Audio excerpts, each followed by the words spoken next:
उगाच. चला आले आले आपण चालूच असते. अहो शेंगदाणे भाजायला ठेव हे पा.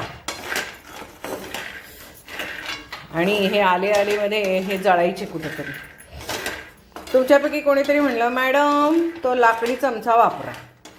मग मी वापरते. नाहीतरी हा कधी वापरणार मी, कारण मी डोसे काढण्यासाठी स्टीलचाच वापरते. हा कधी वापरणार, तर आता वापरूया याला. तुमच्यापैकी कोणी सुचवलं त्यांना थँक्यू. आता आज आपण गप्पा मारूया. ह्या वर्षीचा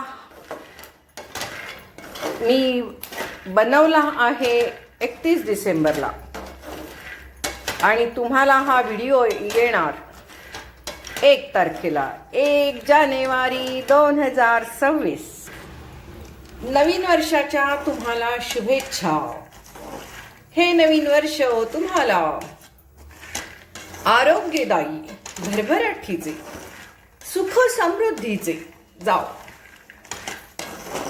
आणि मला सुद्धा हे वर्ष 2026 हे आरोग्यदायी, भरभराटीचे आणि सुख समृद्धीचे जाओ. होय की हेच खरं. 2025 मला खूप छान गेलं, खूप छान गेलं. तुम्हाला एक सांगू का, आपण जेव्हा काहीतरी तब्येतीची किंवा इतर काही अडचणींचा जेव्हा सामना करत असतो, म्हणजे तो आपला जेव्हा वर्तमान काळ असतो, त्यावेळेला आपल्याला खूप वाईट वाटत असतं किंवा त्रास करून घेत असतो, किंवा आपण बऱ्याच वेळेला म्हणतो हे माझ्याच वर का वगैरे वगैरे, हे मलाच का त्रास, असं काय काहीतरी आपण म्हणत असतो. त्यावेळेला आज सहज असं मागं वळून बघितलं. अय्यो आता एवढंच येते बघा मागं वळायला, जास्त यायचं ना. काय झालं का काय तर नाही. आज मी असं तक्क्यावर झोपले होते नाही, म्हणून ते काहीतरी उद्योग चालूच असतात आपले. थंडी वाजते म्हणून तक्क्यावर अशी जी रग घेऊन दुपारी झोपले ती 2 तासांनी सुटली. जरासं आकडलं रग. रात्री काहीतरी इकडे असं लावून घ्यायचं, इकडे वाटतं बरं. तर तुम्हाला सांगायचं म्हणजे मागं जेव्हा वळून बघते मी 2025ला, आपल्याला काही अडचणी आल्यात काय, काय प्रॉब्लेम्स आलेत काय, काय झालंय काय, तर असं वाटतं नाही, काहीच नव्हता प्रॉब्लेम. ना तब्येतीच्या तक्रारी होत्या, ना सांसारिक तक्रारी होत्या, ना कुठल्याच तक्रारी नव्हत्या, कुठल्याच अडचणी नाहीत, कुठली संकट नाहीत.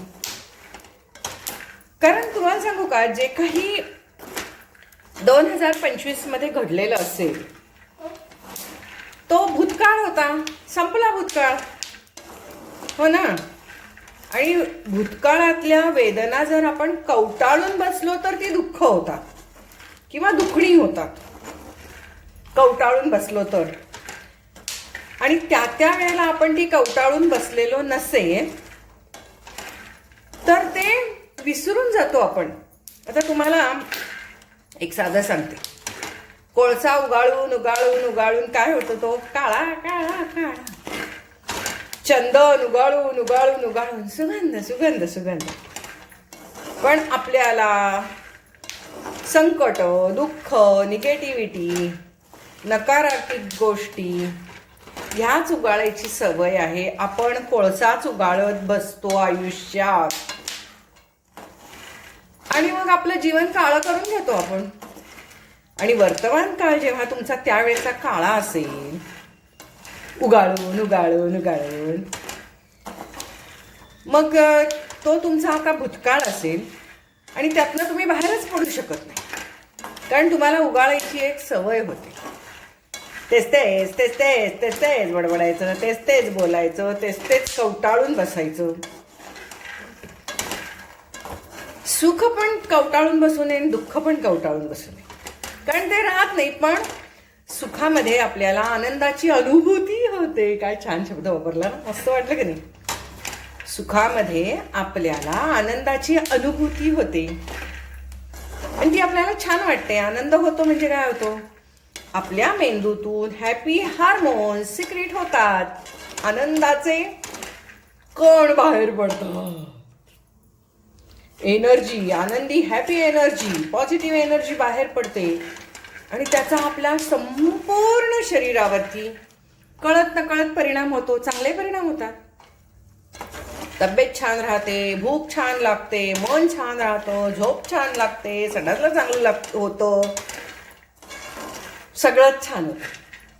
आपलं रुटीन चांगलं राहतं. चिटको पिटको गोष्टी आयुष्यामध्ये ह्या असणारच.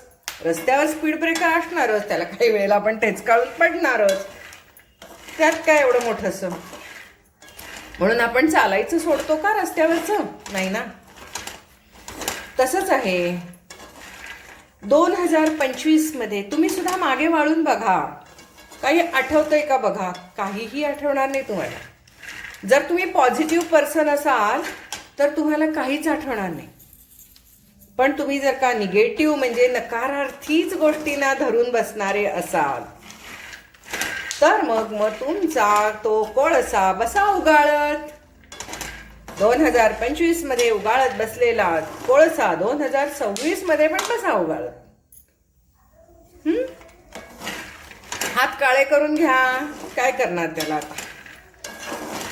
पण जर का तुम्ही पॉझिटिव्ह पर्सन असाल म्हणजे तुम्ही सकारात्मक विचार करणारी व्यक्ती असाल, सहजपणे सगळ्या गोष्टी सुख आणि दुःख दोन्हीही सोडून देण्याची तुमची वृत्ती असेल, विसरून जात असाल, म्हणजे ज्या काही गोष्टी घडतायत किंवा जसं आपल्याला देवाने ठेवलंय त्यात समाधानी, दुःख असो वा सुख असो, यात जर का तुम्हाला समाधानी राहायची तुमची वृत्ती असेल तर काय होतं माहिती का, की हे वर्तमान काळ तुमचा सुखाचा होतो. समाधानी वृत्ती असेल तर. आणि वर्तमान काळ सुखाचा झाला की भूतकाळातला कोळसा तुम्ही उगाळत न बसल्यामुळे तेही तुम्ही विसरून गेला, तेही तुमचे हात काळे झाले नाहीत. त्याचा परिणाम आजच्या जीवनावर म्हणजे वर्तमान काळावर झाला नाही. आणि वर्तमान काळ आनंदाने तुम्ही घालवत असल्यामुळे, समाधानाने घालवत असल्यामुळे तुमचा भविष्यकाळही छानच जाणार आहे. आणि मन छान तर तब्येत छान, तब्येत छान तर मन छान, असं आहे. मी मगाशी म्हटल्याप्रमाणे हिंडणं, फिरणं, बाहेर जाणं, या सर्व गोष्टी नियमितपणे तुम्ही करत राहिलात, तुमच्या मनाला आनंद देतील अशा काही गोष्टी करत राहणं. मी तुम्हाला म्हणते, अहो देवाचं करा, भजनाचं करा, कीर्तन ऐका, मनन करा, भावगीतं म्हणा, भक्तिगीतं म्हणा, हिंडा, फिरा, पर्यटनाला जा. एक काळ असा होता की मला असं वाटायचं की नको, साठी आली माझी, साठी आली, मला हे काही नको, मी फक्त घरात बसते, देवदेव करते, असं मला वाटायचं. पण माझ्याच काही मैत्रिणींनी मला सांगितलं, नका तुम्ही, आम्ही तुमच्यापेक्षा 20-20 वर्षांनी मोठ्या आहोत आणि आम्ही तुमच्यासारखा विचार करत नाही आणि तुम्ही काय एवढ्या लवकर म्हातारं झाल्यासारखा विचार करताय. माझ्याच काही मैत्रिणींनी मला सांगितलं, ज्या माझ्यापेक्षा 20-20 वर्षांनी मोठ्या होत्या, बाहेर पडा, बाहेर पडा, हे नाही असं, माझ्याशिवाय घर चालणार नाही, माझ्याशिवाय घरातल्यांचं अडेल, मी नसले तर घरामध्ये फार काय काय होईल, ह्यातनं बाहेर पडा, ह्यातनं बाहेर पडा. बाहेर पडलंच पाहिजे. घरात बसाल तर तुम्ही लवकर म्हाताऱ्या व्हाल. आणि म्हातारं होणं म्हणजे काय, नुसतं वयाने म्हातारं होणार नाही, विचारांनी म्हातारी होतात माणसं. मला आता हे होत नाही, मला जमत नाही, मला झेपत नाही, हे माझं काम नव्हे, आता माझी कोणीतरी काळजी घ्यावी, माझ्यासोबत कोणीतरी राहावं, असं. आता तुम्हाला सांगते, आमच्यासोबत ट्रिपमध्ये 74-75 वर्षाच्या दोघी जणी होत्या. प्रत्येकाच्याकडे खूप जास्त सामान होतं, त्यामुळे कुणीच कुणाला मदत करू शकत नव्हतं. त्या दोघी जणी स्वतःचं सामान स्वतःच उचलायच्या, कारण आम्ही म्हणून सामान घेतलं होतं. त्यामुळे आमचं सामान आणता आणता आमची दमछाक व्हायची, हुश्य वाटायचं. त्यामुळे दुसऱ्या कुणाचं साधी एक पर्स उचलायची म्हटलं तरी शक्य असत नव्हतं. पण त्या दोघी मात्र आपलं सामान इतकं त्यांनी हलकं केलं होतं, सहज, म्हणजे अनुभवानी सुद्धा. हो, त्यांना किती सामान न्यायचं, काय न्यायचं, बाहेर कसं सगळं विकत मिळते, कसं कपड्यांची मॅनेजमेंट करायची, खाणं पिणं काय न्यायचं, त्या सगळ्याचा त्यांना अनुभव होता ना. त्यामुळे त्यांनी सामान खूप हलकं घेतलं आणि आम्ही मात्र सामान जड घेतलं. पण त्या वयात सुद्धा त्यांना सामान घ्यायला सुद्धा कुणाची गरज लागली नाही आणि आम्हाला मात्र असं वाटत होतं हुश्य हुश्य. अर्थात आमचं सामान आम्ही उचललं पहिल्या दिवशीच, फक्त आम्हाला वाटलं सामान उचलल्यावर आमच्या छातीत दुखेल काय, काय होईल का, काय होईल काय. सामान उचलून ठेवलं, सगळं केलं, छातीत दुखलं नाही, काय झालं का, कुठून ताकद आली, कुठून शक्ती आली, काहीच कळलं नाही. हो, बोलता झाले या, हो हो हो हो, असं करीन काय मी. जरा शेंगदाणे भाजत आहे. शेंगदाणे भाजले पाहिजेत, खाल्ले पाहिजेत. दादा कुठे आहे कुणाष्टोक, बसलाय वाटतं, का गेलाय वरती बसायला कुणाष्टोक. तर तुम्हाला 2025 मस्त जाते की नाही. 2025 छान गेलं म्हटल्यावर 2026 छानच जाणार, होय की नाही. हसत खेळत घालवायचं. छोट्या मोठ्या तब्येतीच्या तक्रारी आलेल्या असल्या तर विसरून जायच्या. एक गोळी खायची पुढं, एक गोळी खायची पुढं. चला तुम्हाला उद्या 2025, yes yes yes yes yes yes, होय होय, 2 वर्ष तुमच्यामुळे माझं खूप छान गेलेलं आहे. माझी ट्रिप वगैरे मस्त झाली तुमच्यामुळे, होय की नाही. त्याबद्दल धन्यवाद, तुम्हाला धन्यवाद. असं आपण 2025 मध्ये जे जे कोणी भेटलेले आहेत, आपल्या आयुष्यात आलेले आहेत, त्या सर्वांना आपण आता मनापासून धन्यवाद म्हणूया. सगळ्यांना काही तिथं प्रत्यक्ष म्हणणं काही शक्य नाही आहे, पण सगळ्यांना देवा धन्यवाद. अगदी सर्वांच्यामुळे, ह्या अगदी छोट्या छोट्या, हे माझं घोर, हा माझा पंखा, हे माझे शेंगदाणे, हे माझे डोसे, ही माझी खुर्ची, हे माझा TV, ह्या सगळ्या गोष्टींमुळं, म्हणजे सगळे पंचमहाभूत, पृथ्वी, आप, तेज, वायू, आकाश, या सगळ्या पंचमहाभूतांच्यामुळे, त्या पंचमहाभूतांच्या घडलेल्या बनलेल्या प्रत्येक चेतन आणि अचेतन, सजीव आणि निर्जीव वस्तूंच्यामुळे माझं जीवन अत्यंत सुखकर गेलेलं आहे. 2025 अत्यंत सुखकर आणि आनंदी गेलेलं आहे.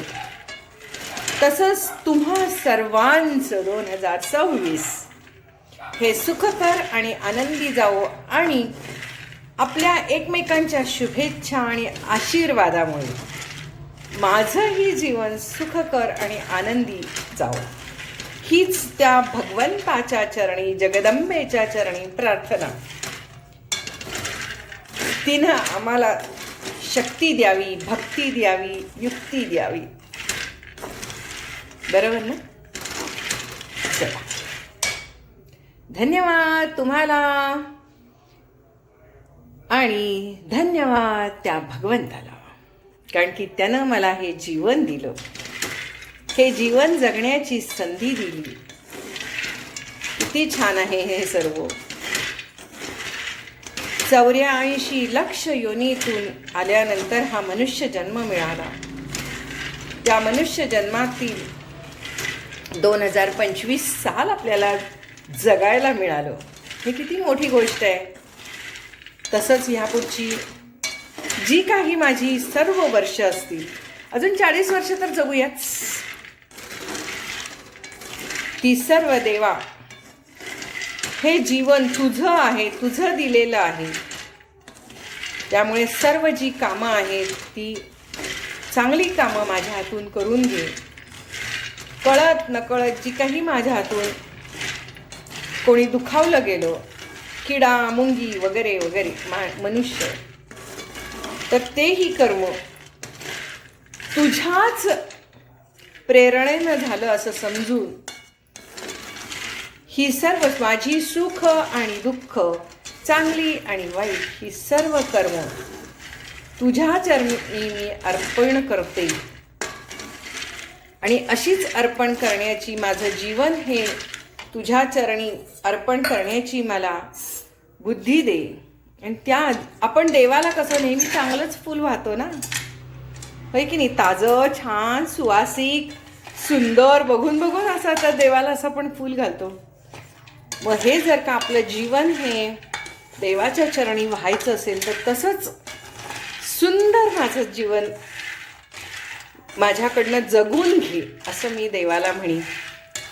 आणि हेच मला वाटतं की आपलं जीवनरूपी फूल या देवाच्या चरणी आपण अर्पूया, आपण सर्वच जण.